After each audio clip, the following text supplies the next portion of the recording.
प्राचीन भारत में जहां राजाओं का टकराव होता था और तलवारों के धार पर सम्मान की रक्षा होती थी, युद्ध केवल शक्ति की परीक्षा नहीं बल्कि एक रणनीति की नृत्य शैली और दिव्य कला का अद्भुत प्रदर्शन था।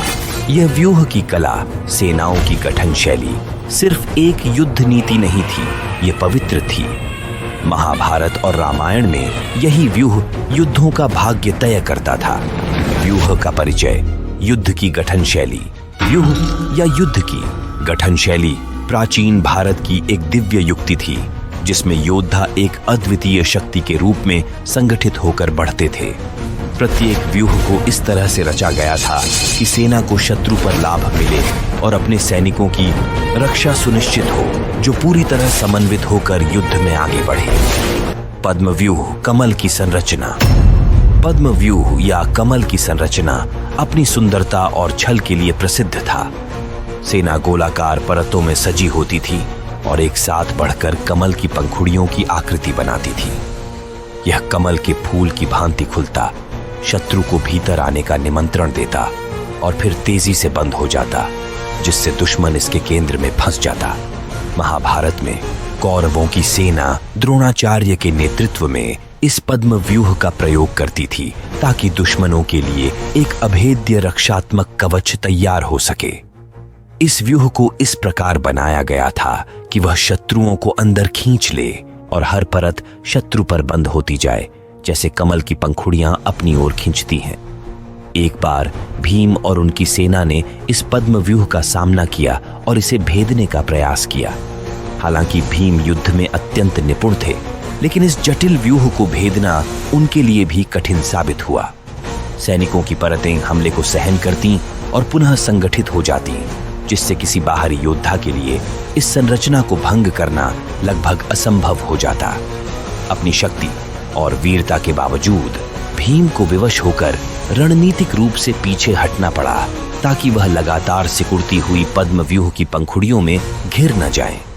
पद्म व्यूह केवल एक युद्ध नीति नहीं थी, यह वीरता की परीक्षा थी, एकता का पाठ थी और इस बात की याद दिलाती थी कि केवल कौशल से सभी बाधाओं को पार नहीं किया जा सकता। संरचना, गोलाकार परतें, अनुमानित संसाधन, पैदल सेना 5000 से 7000 सैनिक जिन्हें गोलाकार परतों में सजाया जाता। हाथी, लगभग 50 से 100 हाथी जो बाहरी सुरक्षा प्रदान करते। घोड़े और अश्वारोही, लगभग 500 से 700 घुड़सवार जो बाहरी गतिशील घेरा बनाते। रथ, केंद्र में सेनापति, आमतौर पर 10 से 20 रथ जिनकी रक्षा के लिए विशेष योद्धा तैनात रहते। उद्देश्य, शत्रु को घेरे के भीतर फंसाकर घूमते हुए आंदोलन से घेर लेना और भीतर दबा लेना। चक्रव्यूह सर्पिल संरचना। चक्रव्यूह या सर्पिल संरचना सबसे घातक व्यूहों में से एक था, जो एक घूर्णन जाल के रूप में बनाया गया था। जैसे भांवर शत्रु को अपनी ओर खींच लेता है, वैसे ही यह व्यूह शत्रु को अंदर की ओर खींचता था। योद्धा घने घेरे में तैनात होते थे और जैसे ही बाहरी घेरा टूटता, वे घूर्णन करते हुए हमलावर को और गहराई में ले जाते, उसे पूरी तरह फंसा लेते, जहां से निकलना लगभग असंभव होता। महाभारत में चक्रव्यूह का उपयोग शत्रु को पंगु बनाने और अलग थलग करने के लिए किया गया था। युवा अभिमन्यु, जो केवल इस सर्पिल संरचना में प्रवेश करने का ही प्रशिक्षण प्राप्त कर सका था, अद्वितीय साहस के साथ इस व्यूह का सामना करता है। उसने परत दर परत बहादुरी से संघर्ष किया और आगे बढ़ता गया, लेकिन अकेले और चारों ओर से घिरे अभिमन्यु को अंततः इस लगातार घूमते हुए चक्रव्यूह ने हरा दिया। चक्रव्यूह भाग्य की अनवरत यात्रा का प्रतीक था। जो भी इसमें प्रवेश करता, उसे बलिदान देना ही पड़ता। यह सम्मान, साहस और अपने उद्देश्य के प्रति निष्ठा की परीक्षा थी। संरचना, परतों के साथ सर्पिल, अनुमानित संसाधन, पैदल सेना 10,000 से 15,000 सैनिक जो विभिन्न सर्पिल परतों में तैनात होते और रणनीतिक स्थानों पर धनुर्धारी भी शामिल रहते। हाथी, लगभग 150 से 200 हाथी बाहरी रिंग की सुरक्षा के लिए, घोड़े और अश्वारोही लगभग 800 से 1000 घुड़सवार जो संरचना की परिधि में गतिशीलता जोड़ते। रथ आंतरिक घेरे के पास रणनीतिक रूप से तैनात 15 से 25 रथ जिनका नेतृत्व एक सेनापति द्वारा किया जाता। उद्देश्य शत्रु को हर सर्पिल परत के साथ और भीतर खींचते जाना, भ्रमित कर फंसाना और उसे नियंत्रित कर लेना। गरुड़ व्यूह, गरुड़ की संरचना। गरुड़ व्यूह या गरुड़ की संरचना को महान पक्षी गरुड़ की आकृति में सजाया गया था, जिसमें एक सशक्त सिर, फैले हुए पंख और एक सशक्त धड़ था जो युद्ध में पूर्ण समर्थन देता था। योद्धाओं को इस प्रकार व्यवस्थित किया गया कि आक्रमण और रक्षा दोनों सुनिश्चित हो सके। इस संरचना का सिर केंद्रित हमले के लिए था, जबकि पंख दोनों ओर से सुरक्षा प्रदान करते थे। रामायण में गरुड़ व्यूह जैसे गठन का उपयोग तब हुआ जब भगवान राम की सेना ने रावण की राक्षस सेना का सामना करने के लिए रणनीतिक रूप से तैयारी की। सबसे सशक्त योद्धाओं को सिर में रखा गया और सेनाओं को दोनों पंखों में फैलाया गया, जिससे आक्रमण और रक्षा का संतुलन बना रहा। यह व्यूह सटीकता, एकाग्रता और न्याय का प्रतीक था। गरुड़ व्यूह दिव्य सुरक्षा और एक संगठित सेना के धर्म युद्ध का प्रतिनिधित्व करता था। जैसे गरुड़ का तेज बल जो अंधकार के खिलाफ प्रकाश का प्रतीक है। युद्धकांड के रामायण के अध्याय में गरुड़ व्यूह या गरुड़ संरचना का उल्लेख होता है, जिसमें वानरों ने रावण की सेना का सामना करने के लिए इस संरचना का उपयोग किया। वायवादिना मन्योन्यम तु न्यस्त शस्त्रा परस्परम वितत्य गढ़ व्यूहम च राक्षसांते सुसज्जिता। वानर विविध प्रकार के शस्त्रों से सुसज्जित गरुड़ व्यूह में व्यवस्थित हो गए, राक्षसों का सामना करने के लिए फैले और युद्ध के लिए तत्पर हो गए। यह व्यूह उड़ते हुए गरुड़ के समान दिखता था और व्यापक आक्रमण के लिए उपयुक्त था, जिससे युद्ध भूमि में लचीलापन और गति सुनिश्चित होती थी। संरचना गरुड़ की आकृति जिसमें सिर, धड़ और पंख होते हैं। अनुमानित संसाधन पैदल सेना 6000 से 8000 सैनिक मुख्यतः पंखों में व्यवस्थित होते। हाथी लगभग 30 से 50 हाथी, विशेषकर सिर के हिस्से में, जिससे केंद्र में शक्ति बनी रहे। घोड़े और अश्वारोही लगभग 600 से 800 जो गति के लिए पंखों और पूंछ में तैनात होते। रथ सिर और धड़ में आमतौर पर 10 से 15 रथों का नेतृत्व करते हुए एक शक्तिशाली अग्रभाग के साथ आक्रमण करना और दोनों पंखों द्वारा किनारों की रक्षा करना। मकर व्यूह मगरमच्छ की संरचना। मकर व्यूह या मगरमच्छ की संरचना एक ऐसा व्यूह था जिसमें आक्रमण और रक्षा का अद्भुत संतुलन होता था। इस संरचना को मगरमच्छ की आकृति में सजाया गया था, जिसमें एक सशक्त सिर और एक मजबूत फैला हुआ धड़ था। यह सेना को इस प्रकार संगठित करता था कि वे हमलों का सामना करते हुए घातक प्रत्युत्तर दे सके। महाभारत में कौरव सेना के प्रतिष्ठित सेनापति भीष्म ने पांडवों के खिलाफ अपनी रेखाओं को मजबूत करने के लिए मकर व्यूह का उपयोग किया। इस व्यूह का सिर, जो सबसे कुशल योद्धाओं द्वारा नेतृत्व किया जाता था, पहले आक्रमण को रोकता, जबकि व्यूह का धड़ एक स्थिर और योजनाबद्ध उत्तर देता।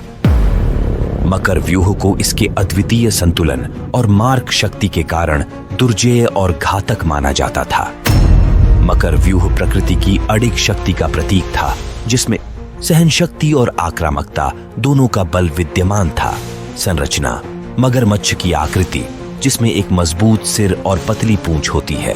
अनुमानित संसाधन पैदल सेना 5000 से 7000 सैनिक जो धड़ और पूंछ के भाग में सजाए जाते थे।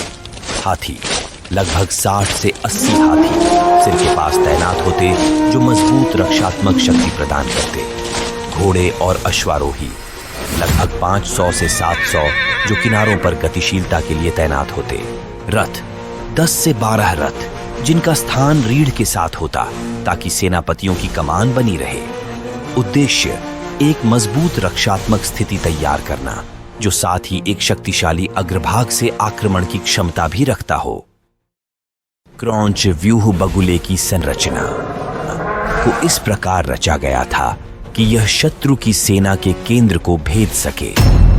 एक लंबे और तीखे अग्रभाग के साथ जिसके दोनों ओर सहायक पंखों का फैलाव था, यह व्यूह सेना को शत्रु की रेखाओं में गहराई तक प्रवेश करने की क्षमता प्रदान करता था, जिससे उनकी रक्षा व्यवस्था टूट जाती और अव्यवस्था फैल जाती। रामायण में जब भगवान राम ने शक्तिशाली राक्षस राजा रावण का सामना किया, तो इस व्यूह का चयन राक्षसों की बड़ी और अव्यवस्थित सेना को विचलित करने के लिए एक रणनीतिक निर्णय था। तीखे अग्रभाग के रूप में सेना को संगठित कर राम की सेना शत्रु की पंक्तियों में गहराई तक प्रवेश कर सकती थी, जिससे उनके बीच जगह बनती और उनकी एकता भंग होती। क्रौंच व्यूह रणनीति और तीक्ष्णता का प्रतीक था, जो बगुले की सटीक चोंच की तरह शत्रु की रक्षा पंक्ति को भेदता था, निर्दयी दक्षता के साथ। संरचना: एक बगुले की चोंच जैसी आगे बढ़ी हुई आकृति जिसमें चौड़े पंख फैले हुए हों। अनुमानित संसाधन: पैदल सेना 5 से 6,000 सैनिक जो पंखों और शरीर के हिस्सों में फैले हों। हाथी: 40 से 50 हाथी आगे की संकीर्ण चोंच को सुरक्षित रखने के लिए। घोड़े और अश्वारोही सेना 600 से 800 घुड़सवार पंखों के साथ तैनात। रथ: 15 से 20 रथ चोंच और मुख्य शरीर पर केंद्रित। उद्देश्य: दुश्मन की पंक्तियों में तेजी से और गहराई तक प्रवेश करना, साथ ही पंखों की सुरक्षा सुनिश्चित करते हुए एक स्थिर बचाव बनाए रखना। महाभारत और धनुर्वेद जैसे प्राचीन युद्ध ग्रंथों के संदर्भ में व्यूहों, युद्ध संरचनाओं के साथ कभी-कभी विशेष मंत्रों, स्तुतियों या आवाहनों का प्रयोग होता था। हालांकि सभी का विस्तार से विवरण नहीं मिलता। इन मंत्रों और अनुष्ठानों का उद्देश्य देवीय सुरक्षा का आह्वान करना, योद्धाओं को केंद्रित करना और व्यूह की प्रभावशीलता को मजबूत करना था। आइए कुछ उदाहरणों और इन जटिल व्यूहों के लिए आवश्यक सामान्य सैनिक वितरण और संसाधनों पर गौर करें। व्यूह संरचनाओं से जुड़े मंत्र: हालांकि हर व्यूह के लिए विशेष मंत्रों के विस्तृत अभिलेख नहीं मिलते। परंपरागत योद्धा युद्ध संरचना से पहले देवताओं का आह्वान करते और विशेष अनुष्ठान करते थे। महाभारत और रामायण में इन प्रथाओं का उल्लेख मिलता है। दिव्य सहायता के लिए आवाहन: द्रोणाचार्य, भीष्म और कृष्ण जैसे सेनापति देवी दुर्गा, इंद्र या विष्णु जैसे देवताओं का आह्वान करते थे ताकि व्यूह की रक्षा हो सके और शक्ति प्राप्त हो। विजय के लिए देवीय समर्थन और आशीर्वाद प्राप्त करने हेतु प्रार्थनाएं उच्चारित की जाती थीं। यह श्लोक भगवद गीता के अध्याय 1 श्लोक 1 का वर्णन करता है, जिसमें अंधे राजा धृतराष्ट्र युद्ध के दृश्य के बारे में संजय से पूछते हैं। धृतराष्ट्र उवाच धर्मक्षेत्रे कुरुक्षेत्रे संवेता युयुत्सवः मामकाः पांडवाश्चैव किम कुर्वत संजय। धृतराष्ट्र ने कहा, हे संजय, धर्मभूमि कुरुक्षेत्र में एकत्रित होकर युद्ध की इच्छा रखने वाले मेरे पुत्रों और पांडवों ने क्या किया। यहां धृतराष्ट्र न केवल स्थिति के बारे में पूछते हैं, बल्कि युद्ध के लिए बनाए जा रहे व्यूहों या सामरिक संरचनाओं के बारे में भी जानकारी चाहते हैं। महाभारत के युद्ध के दौरान दोनों पक्षों ने पद्म व्यूह, कमल व्यूह और चक्र व्यूह, गोलाकार व्यूह जैसे विभिन्न व्यूहों का प्रयोग किया। भगवद गीता अध्याय 1 श्लोक 3 का वर्णन: पश्यैताम पांडुपुत्राणामाचार्य महतीम चमूम व्यूढ़ाम द्रुपद पुत्रेण तव शिष्येण धीमता। इस श्लोक में दुर्योधन आचार्य द्रोण से पांडवों की सेना की विशेष व्यवस्था की ओर संकेत करते हैं। यह फिर से व्यूह की अवधारणा की ओर इशारा करता है, क्योंकि दोनों पक्ष युद्ध में विशिष्ट आक्रामक और रक्षात्मक रणनीतियों के अनुरूप व्यूह बनाते हैं। अध्याय 11 विश्वरूप दर्शन योग। हालांकि व्यूह शब्द का सीधे सीधे उल्लेख नहीं किया गया है, यह अध्याय श्री कृष्ण के ब्रह्मांडीय रूप का वर्णन करता है, जो संपूर्ण ब्रह्मांड को समाहित करता है, जैसे एक विशाल दिव्य संरचना जो अस्तित्व के सभी लोगों को अपने भीतर समेटे हुए हो। भगवान श्री कृष्ण का विश्व रूप एक सर्वोच्च व्यवस्था है जो उनका रूप दिखाता है, जिसमें सभी सेनाएं, प्राणी और दिशाएं एक विशाल ब्रह्मांडीय संरचना में समाहित हैं। मैं आपके शरीर में बहुत बहुत भुजाएं, पेट, मुंह और आंखें देखता हूं, जो हर जगह विस्तारित हैं, बिना किसी सीमा के। मैं आपको न अंत में देखता हूं, न बीच में, न ही प्रारंभ में। भगवद गीता 11:16। हालांकि व्यूह शब्द अनुवादों में हमेशा स्पष्ट रूप से नहीं आता। इसका सिद्धांत युद्ध भूमि पर सेनाओं के रणनीतिक तरीके से सजाने के लिए एक केंद्रीय तत्व है, जो धर्म और रणनीति के अनुसार होता है। यह सूक्ष्म रूप से ब्रह्मांडीय व्यवस्था और कृष्ण के दिव्य अवतारों पर शिक्षाओं को समर्थन प्रदान करता है। वज्रव्यूह, हीरा संरचना। युद्धकांड अध्याय 27 में हम वज्रव्यूह का संदर्भ देखते हैं, एक शक्तिशाली हीरे के आकार की संरचना। रावण की सेना इसे अपनी रक्षा और आक्रमण को अधिकतम करने के लिए बनाती है। सुसंरब्धा रणे वीरा राक्षसा क्षतजोक्षिताः वज्रव्यूहम व स्थाप्य सन्नद्धा युद्ध दुर्मदाः। राक्षसों ने युद्ध में उन्मत्त होकर खून से सने हुए और युद्ध के लिए दृढ़ निश्चय के साथ वज्रव्यूह की रचना की। यह व्यूह आक्रमण के लिए तैयार किया गया है, जबकि रक्षा की अखंडता बनाए रखते हुए शक्ति और सहनशीलता का प्रतीक है। पद्मव्यूह, कमल संरचना। युद्धकांड अध्याय 41 में पद्मव्यूह या कमल संरचना का उल्लेख होता है, जब सुग्रीव की सेना रावण के खिलाफ राम और लक्ष्मण की रक्षा करने के लिए अपनी रणनीति तैयार करती है। चक्रम व्यूहम समास्थाय पद्मव्यूहम तथा परे शंकुव्यूहम महाघोरम गजेंद्र व्यूहमेव च। वानर योद्धाओं ने विभिन्न संरचनाओं को अपनाया, जिनमें चक्र, गोल, पद्म, कमल, शंकु, त्रिकोणीय और गजेंद्र हाथी व्यूह शामिल थे, युद्ध की विकट स्थिति का सामना करने के लिए तैयार। यह व्यवस्था रणनीतिक गति और लचीलापन प्रदान करती है, जिससे योद्धा राम और लक्ष्मण की रक्षा विभिन्न दिशाओं से कर सकते हैं। मंडल व्यूह, वृत्ताकार संरचना। युद्धकांड अध्याय 42 में मंडल व्यूह या वृत्ताकार संरचना का भी उल्लेख होता है, जिसे रावण की सेना वानरों को चारों ओर घेरने के लिए अपनाती है। मंडलानि च विक्षिप्य राक्षसाणाम महात्मनाम अस्त्रैः सन्नद्धकायाश्च मंडल व्यूहमास्थिता। शक्तिशाली राक्षस विभिन्न शस्त्रों से सुसज्जित होकर मंडल व्यूह में स्थित हो गए और शत्रुओं को चारों ओर से घेर लिया। यह संरचना अक्सर शत्रुओं को घेरने और फंसाने के लिए उपयोग की जाती है, जो युद्ध में रणनीतिक गति को उजागर करती। प्राचीन भारत के व्यूह युद्ध की रणनीतियों से कहीं अधिक थे। ये संस्कृति आस्था और अंधकार और प्रकाश के बीच अनंत संघर्ष के प्रतीक थे। प्रत्येक व्यूह न केवल कौशल बल्कि एकता और बलिदान की भी मांग करता था। महाभारत और रामायण के योद्धा केवल विजय प्राप्त करने के लिए नहीं, बल्कि इन संरचनाओं और उनके द्वारा प्रस्तुत आदर्शों का सम्मान करने के लिए लड़े थे। प्रत्येक व्यूह में केवल सैनिकों और जानवरों का जटिल संयोजन नहीं होता था, बल्कि इसमें आध्यात्मिक शक्ति को भी आह्वान किया जाता था, जिसे मंत्रों के माध्यम से व्यूह को एक दिव्य अनुष्ठान में बदला जाता था। योद्धाओं को इस प्रकार प्रशिक्षित किया जाता था कि वे युद्ध की लय में तालमेल से गति करते थे, जिससे एक ऐसा दृश्य बनता था जो भयंकर और प्रेरणादायक दोनों होता था। इन पवित्र संरचनाओं में युद्ध की कला एक दिव्य प्रदर्शन बन गई थी। प्रत्येक व्यूह एक ब्रह्मांडीय सत्य को प्रदर्शित करता था कि युद्ध में भी एक व्यवस्था है और अराजकता में भी एक उद्देश्य है।